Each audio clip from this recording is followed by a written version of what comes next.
This project is aimed at giving women of color a platform to share their leadership experiences in the social justice nonprofit sector. So basically, all the women featured in the BTV series consist of current and former executive directors, funders, and founders in nonprofit organizations. We are honored to have these women here today sharing their leadership journeys, and I encourage all of you guys to engage in the conversation and ask questions following this app talk. Now, I'm pleased to introduce them as we hear their panel. Also, just to let you guys know, I'm sorry, next week we have our 5th app talk and final app talk, so we all hope to see you guys there. Okay, you guys can applaud. Thanks, Brittany. My name is LaTanya Slack. I am a senior lecturer in government here at Claremont McKenna College and founder of the Behind the Veil panel series and speaker series. As Brittany mentioned, we have a couple of events that have been happening throughout this semester and last semester. But I'm excited to have here today a panel to talk about their leadership journey. So we're going to start off, I'll ask them some questions, and then we'll have some time for the audience to ask some questions, and then we'll end at 1 o'clock. So I'm going to ask them to introduce themselves first. Vanessa? Sure. Yeah. So hi everyone, my name is Vanessa Daniel, and I'm the founder and executive director of Groundswell Fund and Groundswell Action Fund. We are a national public foundation that makes it easy for individual donors and private foundations to get money to grassroots organizing work across the country that's led by women of color, low-income women, and transgender people. And we have a 501c3 Groundswell Fund that funds nonprofits and a 501c4 that funds more electoral work. And on the C3 side of the house, we're most known for being the largest funder of the U.S. Reproductive Justice Movement. And on the C4 side, we house the largest fund in the country that's centering women of color-led C4 work. Excited to be here. Hi everybody, I'm Isela Gracian, and I'm the president of East LA Community Corporation, and we're a neighborhood-based community development organization out in the east side of LA. Our model incorporates building affordable housing, community assets, doing community organizing, and community wealth building, and our approach really anchors around social and economic justice, and our current work really aligns around the issues and pressures of gentrification in the neighborhood and how we ensure that residents are displaced as improvements and enhancements are happening in the neighborhood. Hi, I'm Yin Ling Leung, and my day job is as the Chief Strategy Officer of a startup that I co-founded with my dear spouse here, Shaival, and we work on value-based healthcare and payment systems. But my unpaid work is within this foundation for women, which funds a lot of similar things, so women of color in reproductive justice work, safety, economic justice. And they were funders of my work when I was a young organizer like you, LaTanya, and I love to support them because it's about really building the next generation of leaders. Thank you. Thank you, all of you. So, as you know, that's about the work that you do, but the VTV series is about, your leadership journey, right? Your personal leadership journey. So what you have done as a woman of color, what has been, some of the lessons you've learned, all of those aspects of your leadership journey. So tell me, as a woman of color, what does leadership mean to you? Vanessa, you want to say? You looked at her. I know.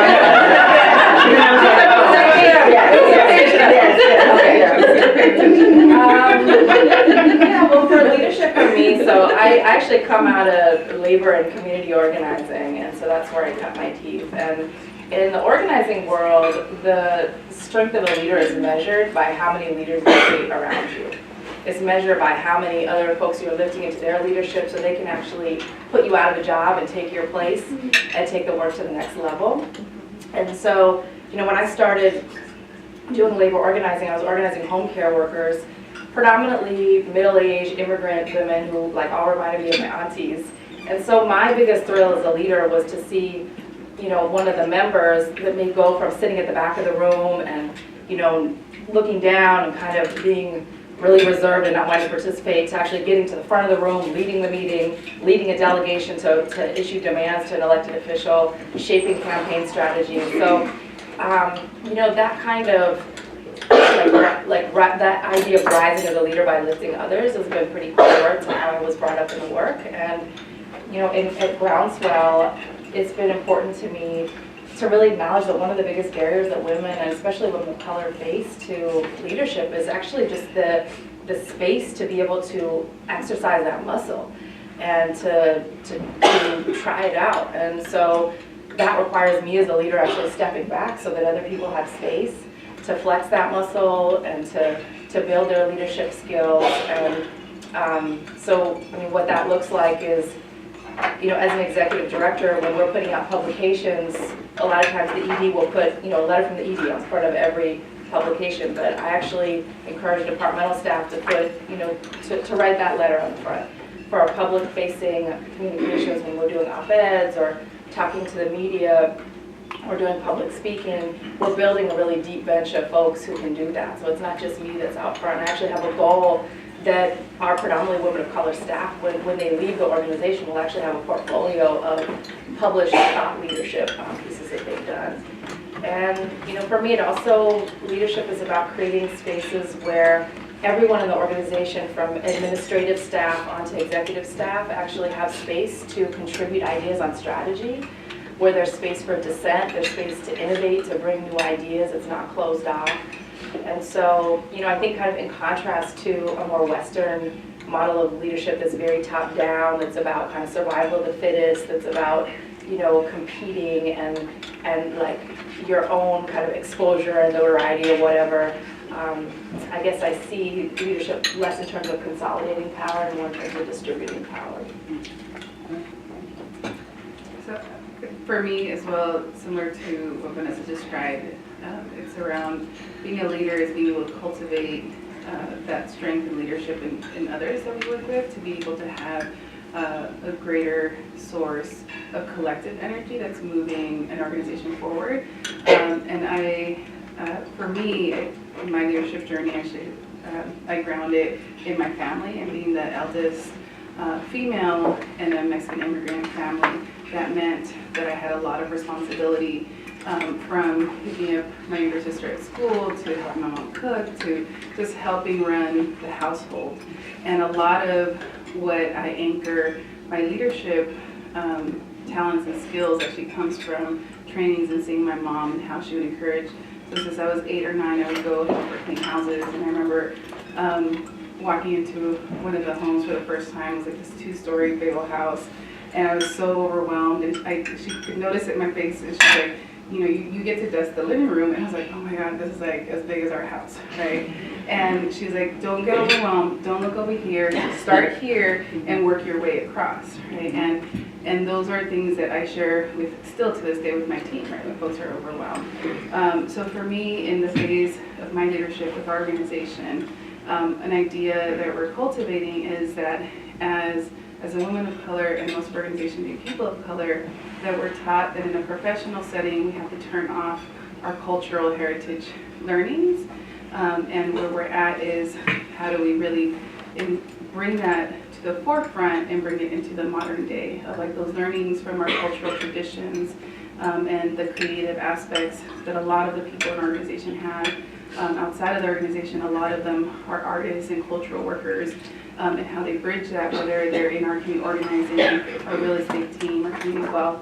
So in this phase of my leadership is really about how we bring, how I allow my cultural and heritage anchoring to really shine through in being the president and the one kind of outwardly responsible for an organization and for a lot of the people that we touch, and how we bring that together for all of our staff.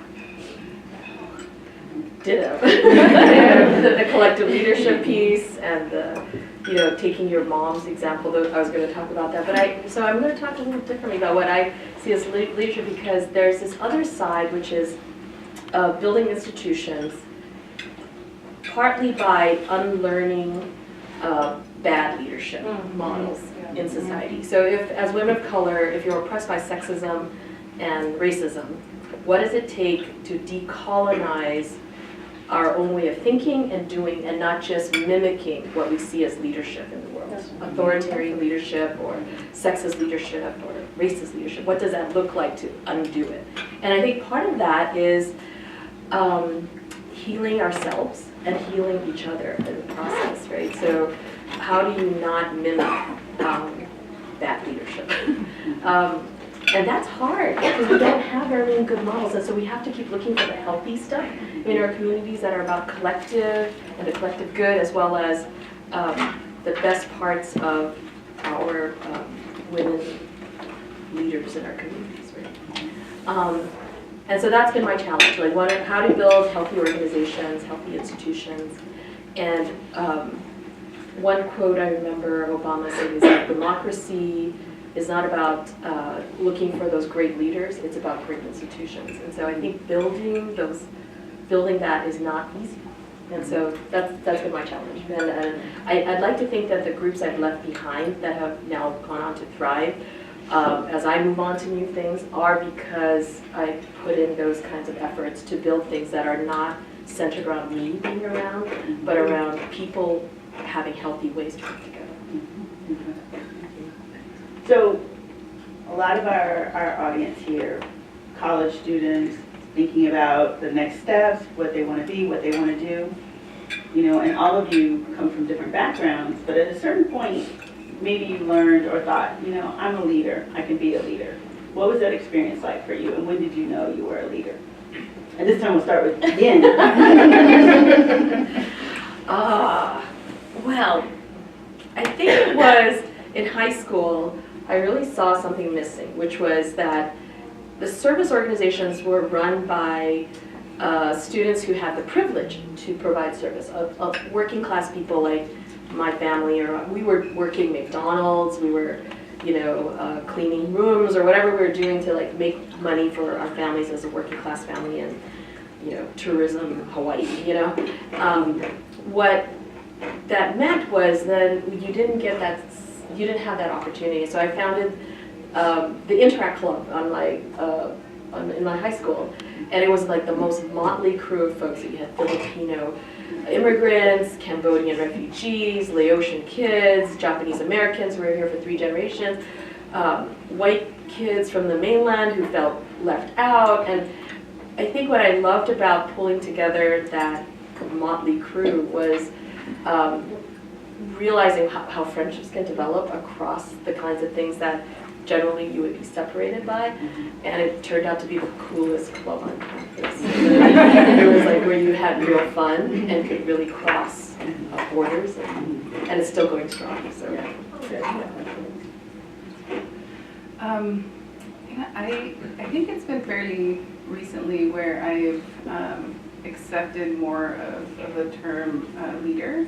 I think that because of the frameworks and seeing what bad or poor leadership was, I felt a strong kind of visceral, so I've been president for 3 years, and the whole first year I wouldn't say my title.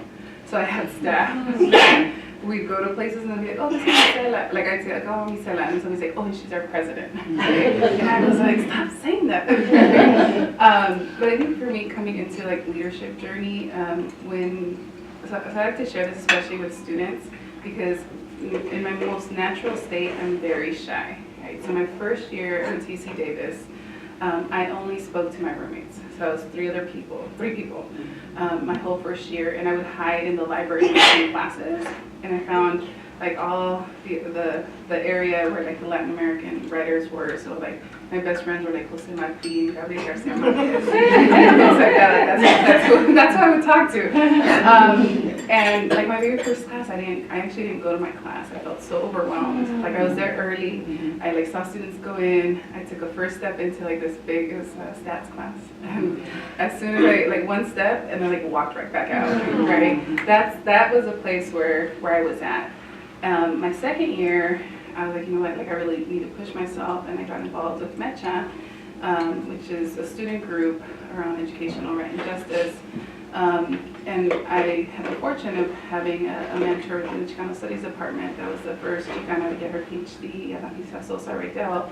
And she was always like pushing me. She's like, you have it. And I was like, what are you talking about, right? She had me editing a book that contributions were like PhDs and master's students. And I was like, I'm a first year student, second year, what am I doing? So it was really, for me, it was people seeing how I engaged and how I showed up to spaces and how I was able to like influence and move other people, that they really pushed me, like literally and figuratively, into taking on roles that put me in the forefront, right? So it was only my second quarter at Metcha, and folks were like, you can be chair. And I was like, what are you talking about, right? Like, there's other people here, and they're like, no, you can do it.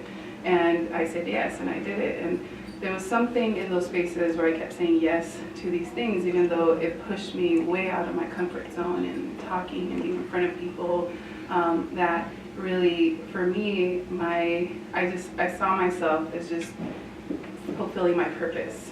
And wherever the spaces were where I was needed, that's what the space that I stepped into. And eventually that brought me to being president of this organization.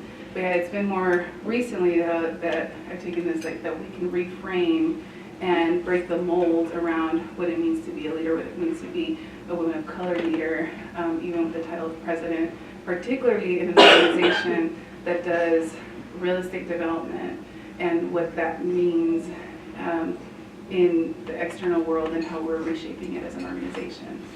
Yeah. I'm gonna put you on the spot. How many staff do you supervise? So we're a staff of 40 now, And what's your annual budget? and our annual budget now is $4 million. So, and when I took over the responsibilities of the organization, we were at $2 million, and we were about 30 staff. So we've grown substantially and project to have growth about 10% each year over the next 3 years. I can relate to that so much, the sitting in the back of the class and not saying anything. That was my freshman year too. I remember that. I remember the first time I had to give a speech. I remember I was thirsty and my hand was shaking. Yeah, but it's like poco a poco. And then it's interesting how much of this started in student activism, because that's kind of like where I got my start too in leadership. I grew up in Seattle in the 80s and 90s. Which was kind of an interesting place and era to be a queer and a biracial kid in that city. My mom's people are white from Selma, Alabama, and my dad's family is immigrated here in the 70s from Sri Lanka. And Seattle's a very like white, black, and East Asian town. So I think I had a great childhood and like a lot of great people in my life growing up, but I definitely experienced that visceral sense of being on the margins and not fitting in any particular place. And so when I got to high school, I started a club. And it was like, yeah, it was for all the misfits. It was for, all the students of color from different backgrounds and all the queer students. And it was fun. We had events, we had meetings, we put out a newspaper. So it was sort of like, if you don't have a space, create it. If your story isn't written, write it. And then in college, I think going on to being like more politicized, we had we also formed a club, and this was more like international students and kind of radical left white students and students of color. And I love this about college. So those of you, these are like, you can be as dramatic as you want to be in college. So this was the name of our group. It was called FIRE. For Feminist, Intercultural, Revolutionary, wait for it, Encounter. We needed something that was an E. But it was awesome. Like, we went to the WTO protest. We protested against police brutality together. We, learned and developed our political consciousness. So, I think in some interesting way, Groundswell is that space in philanthropy. It's like in a very kind of white male-dominated field, we've created this carve-out for women of color and for queer folks. So yeah. Good. I love these stories. Yeah. So one of the things that you've talked about is your work internally and how you lift up different practices and policies, right? There's also the sort of the interwork of women of color And, you know, between organizations, you know, in different fields, whether it's, you know, organizing, housing, philanthropy, you know, there's a sense that women of color are, you know, in a particular movement now. But we know that this isn't, you know, it hasn't been, you know, it's not new. It's been happening for a long time. So what are some of the ways that women of color can show up for each other in these spaces? And what do you practice as a way of showing up? We'll start. Yeah. I think, like as you mentioned, it's not something new, but I think that our environment is different, right, as we're evolving. For me, in my collaboration and friendships with women of color that are in leadership roles in different organizations, is that we've created a very intentional support network for each other. I mean, one of the two common attributes are that we're women and of color. And with male counterparts, we don't necessarily have the same kind of interaction. But we approach our work very collaboratively, even when we're in competitive spaces, right? So one example is that when we know that we're applying for grants for organizations that we all need those resources, we actually call each other and talk about what we're applying for. And if there's an interview process, whoever goes first then calls the others and it's like, hey, this is how the interview went. These are the kind of questions that they asked. And it's been, for me, coming out of organizing and being in the organization that also does development, it's been very helpful to have that culture with my mujeres and my peers in that sense, because the real estate field tends to be very closed off and not sharing of resources and tools. So it was really tough for me to be in that space, but being able to work with women, and the way I show is that support for each other, right? We understand the challenges that we're all going through, and you know, sometimes it's like we met with each other, we're able to then help each other move through that and support each other, both within the work and in private spaces as well. Because one of the things that I've realized that in our conversations, it's also about what we're managing in our private lives, whether that's in our journey to find love, children, mom, the family, if they're caretaking for parents, there's these other things that we don't necessarily hear from our male counterparts, and the way we show up for each other is really not separating that, oh no, we're only here to talk about work, but it's really the fluidity of our whole selves. Great. I'm going to interject another part of this question in here, so just think about it if you have anything to say. You know, people will say, you know, look, I'm an ally. I'm not a woman, not a person of color.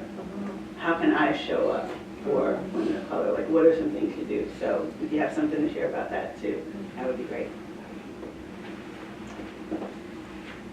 I'm happy to jump in on that because I think, I don't know if you all know about the concept of the crooked room. Has anyone heard about the concept of the crooked room? They used to do this test, I think it was maybe back in the 70s, where it's a psychological test. Folks go in a room and everything is crooked, like the floor is slanted, everything on the walls, and try to figure out if you can figure out what is upright, because it's very confusing. And Melissa Harris Perry uses that as an analogy for how it feels to be a woman of color, because you're in a world where you're constantly underestimated, you're labeled the angry brown or black woman, there's a lot of things that actually aren't the reality of who you are. So being able to find those, a way to find your center of gravity and stand upright is challenging. And you need, the community from your sisters, your women of color sisters, to be able to do that and remind you of yourself. But I think it's also important to have the support of allies. And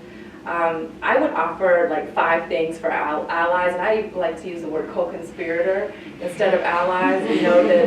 What does it mean to actually dismantle racism? Beverly Tatum talks about racism is like a conveyor belt at the airport. Folks have been on those walkways. That's what the United States is set up to do. And virulent racists are walking very fast on that walkway. Passive racists are maybe standing still, but they're still moving on it. maybe, you've got white liberal folks that feel really bad about the shootings and everything that are happening. Maybe they turn around on the walkway. But unless you actually walk in the opposite direction with a higher degree of velocity than the walkway is moving, you're not dismantling racism. You're not actually helping to shift the room for people of color. So I think that some ways that allies can do that, one is to really, really get educated, read the history that isn't taught in our school books about people of color, communities, and history. Read Black feminism. Understand the history that communities have gone through. And I think that's really baseline, because there's so much programming that happens growing up in white culture and white communities where you have blind spots, even if you're well-meaning, that you need to actually do work. It takes work to actually get through those blind spots. It doesn't just happen with good intentions. And then just 4 concrete things. 1, pay attention to how you take up space. So there have been studies that show, like in a conversation or in a meeting, if the amount of airtime people are taking up is a pie chart, white men are like at 85, 90%. And after this, the study shows because they raise their hand and speak before they know what they want to say. So they're formulating what they want to say out loud while they're talking. So be conscious of that. Step back. Ask, what do you think? Create space and open space for people of color and women of color. Number 2, pay attention to whose voice you are hearing and valuing. Most women, and nearly all women of color, can tell you a story of a time that we were in a meeting and said something and everybody said, oh yeah, okay, moving right along, and then 5 minutes later a white man said it, and everybody's like, that is, let's write that down, Robert. Let's write that down and let's make an action plan around that.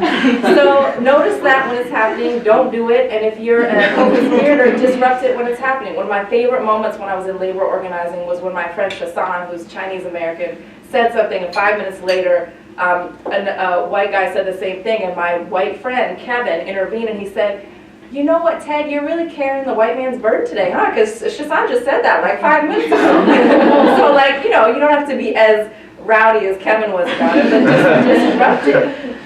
And then pay attention to when you're centering yourself. I think one of the things that it happens with being socialized in whiteness is this constant centering yourself. That's the reason that European history is standard and ethnic studies is an elective.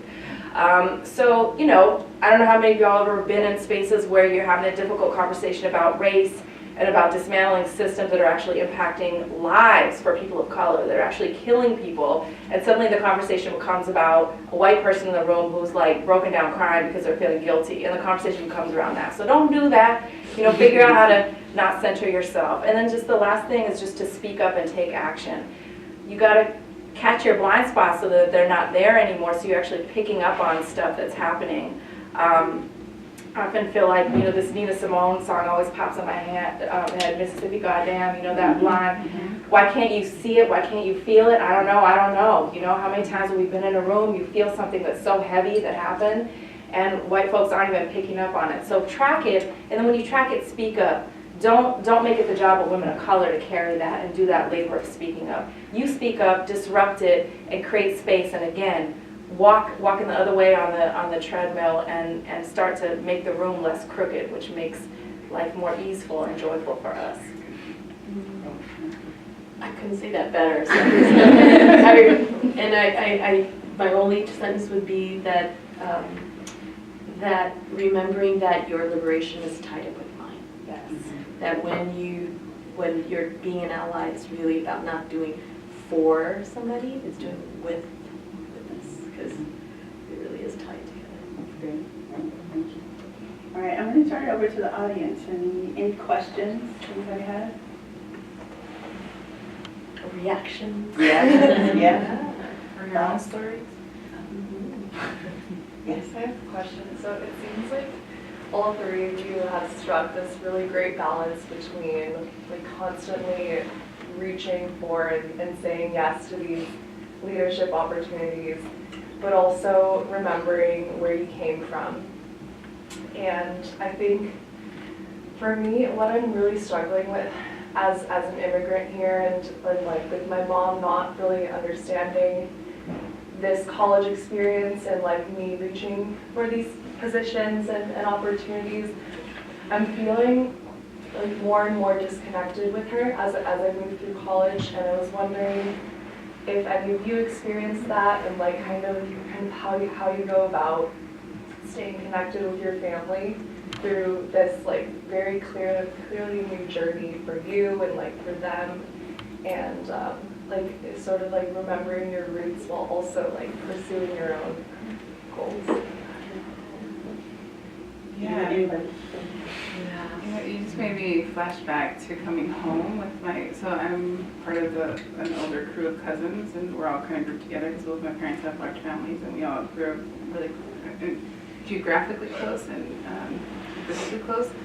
So I'd come home from college and they'd make fun of me and they'd be like, "Oh, you're using all these big words." And I was like, "What are you talking about?" Right? And they were, when I would leave, it almost like with time would freeze, but I'd come back and everything was like different, right? And I think with my parents, I just learned to appreciate and be more attuned to their stories and slowly kind of let them into what I was doing.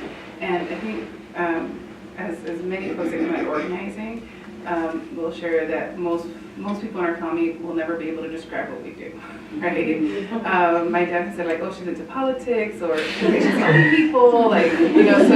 So it's never. But I think that in letting them into my world, it came a point where the bottom line was that my parents love me and they're supportive of me and they want me to be happy, right? So I think that they'll, and I had to learn that was enough, right? That they didn't have to be able to fully describe what I did, but be supportive. And even when I was deciding if I would take on the responsibilities of president, I talked to my dad, and that's when I was like, oh wow, like they're understanding and supportive, because he's like, "I think you should do it."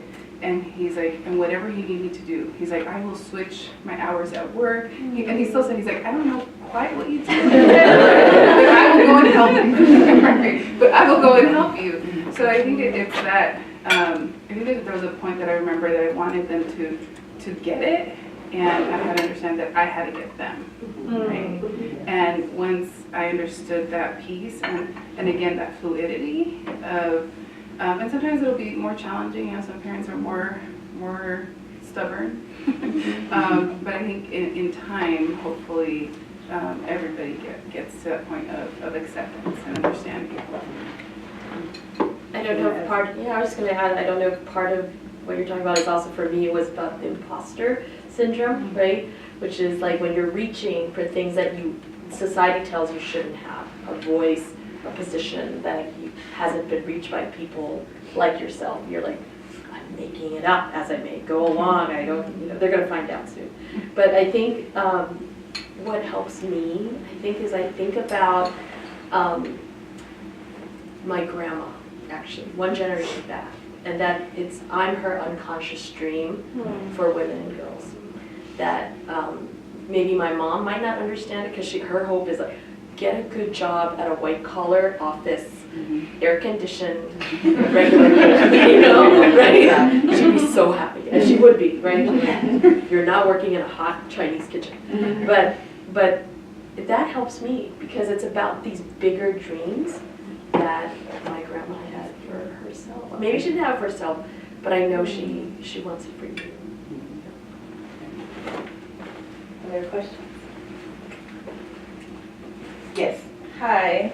Have there been moments, or I don't know if you can think back to a time where maybe someone had said that you couldn't really do something, maybe you're reaching out for a leadership position or anything really, and you couldn't, and someone told you, or you were met with a lot of discouragement, and then you still tried it, being stubborn, but then it turned out that maybe you actually didn't quite do it, or maybe you failed in it. How did you not lose faith, or if you did, what did that look like? How did you move on and still secure your idea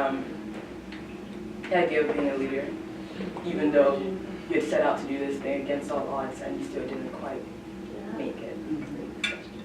This actually gets back to some of the pre-conversations we had there with Tanya about wouldn't it be great if I had the privilege to be mediocre and fail? Right? That's what we're working for, that all of us have the privilege of taking risks and being mediocre and failing and still being okay. Because that's what racism is. It's like you can't fail, or sexism, you can't fail. And we ought to have that privilege. And I think if we create that space for each other, so when other women of color fail or they make mistakes, being able to pick each other up and not going, well, you failed, you know, it's your problem, your fault, right? So it's knowing we have each other's backs. So that's part of being kind to yourself, is about being kind to others, helps you to realize you deserve that kindness, that you can fail and keep going. Right? I don't know. I think that's important. I mean, I think like every day, in terms of the first part of your question, right? You know, like every time you go into a room and people assume you're the admin staff, you know?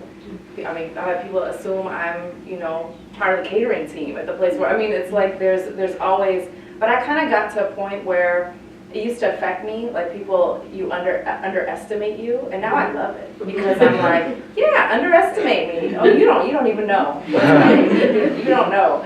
So you just kind of get to that point around it. But I do think this point is important around giving yourself space to fail, because failure is part of innovation and success. And you know, you're not really pushing the envelope if you're not trying new things and skinning your knees some of the time. So, you know, I think, you know, there is a reality to the society that we're in, that we do have to work twice as hard, and unfortunately that hasn't changed. And you know, it's depressing to have to like tell my daughter that as I'm bringing her up too.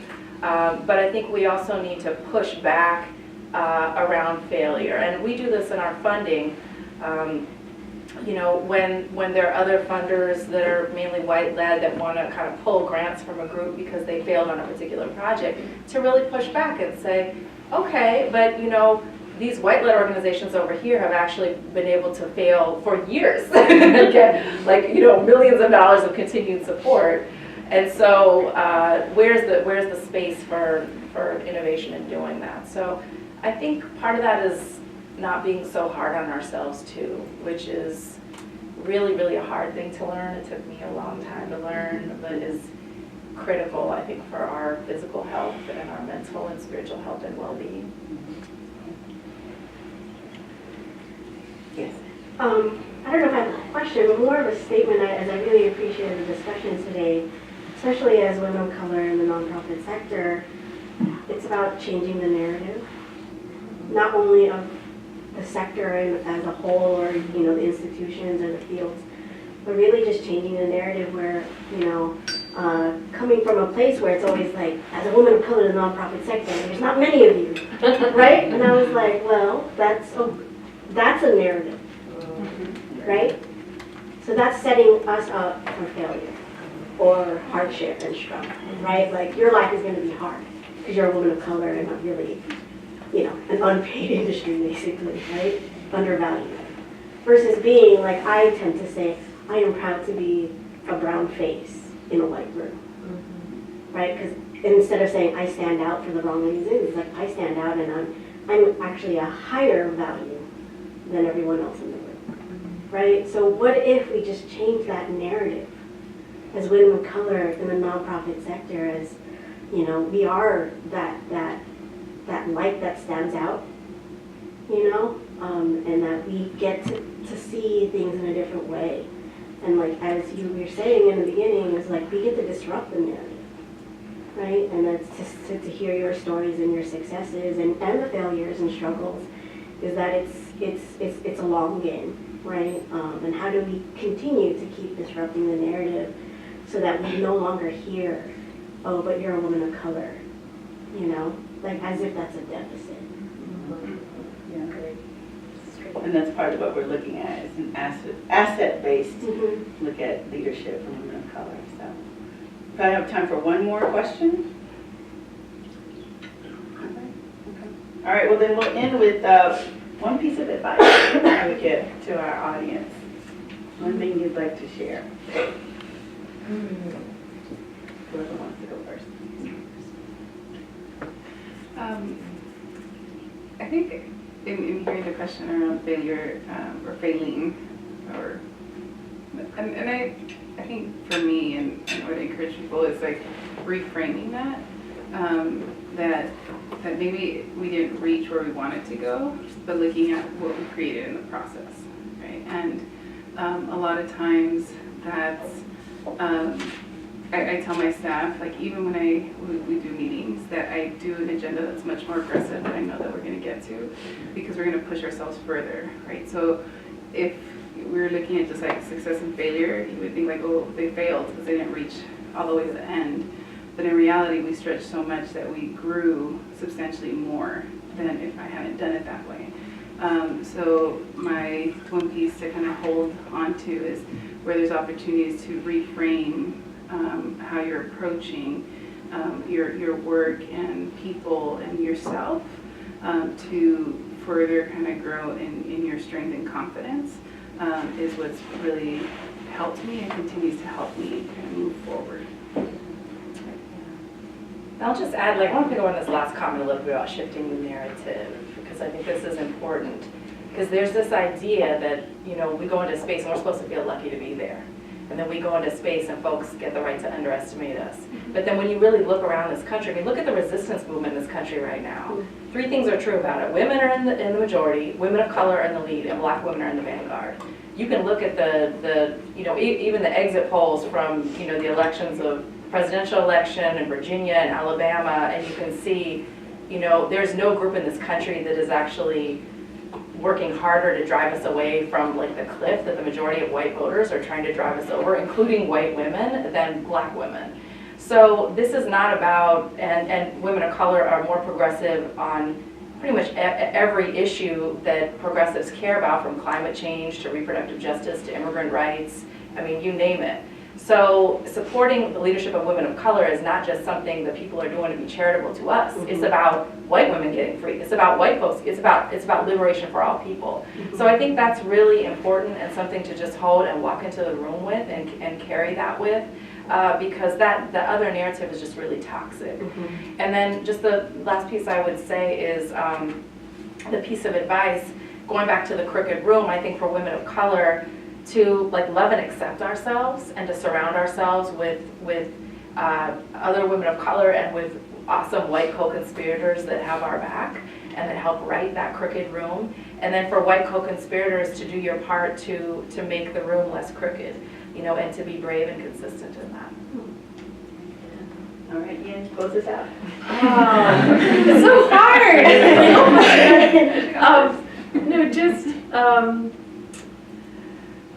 I think when we work on issues that are for the very least in our society, we create the safety net for everybody in society. And that's why I do the work I do, or that's why I feel like we go to those places that are the hardest. Because that I'm protected when I do it. We're all protected. Thank you. So, thank you. We appreciate everyone coming out. Part 3 and the last luncheon will be next Thursday, so please register online, and we look forward to seeing you then. Thank you.